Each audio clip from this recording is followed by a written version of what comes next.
আসসালামু আলাইকুম। আজকে আমরা বিজ্ঞান বাক্স থেকে একটি পরীক্ষণ করব। পরীক্ষণটির নাম হচ্ছে জেনারেটর। তো জেনারেটর তৈরি করবার জন্য আমাদের লাগবে crocodile clip, LED light, motor, সুতা। তো আমরা প্রথম এলইডি লাইটের সাথে ক্রোকোডাইল ক্লিপ গুলো যুক্ত করব, মোটরের সাথে যুক্ত করি। তারপর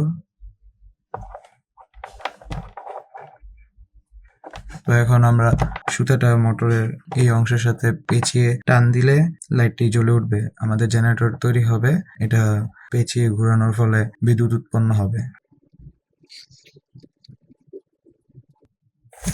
এই যে দেখুন, যখন সুতাটা টান দিলাম তখনই লাইটটা জ্বলে উঠলো। আবার একটু করে দেখাই আপনাদের। এই যে যখনই সুতাটা জোরে টান মারি তখনই লাইটটা জ্বলে ওঠে। এই ছিল আমাদের পরীক্ষণটি। ধন্যবাদ।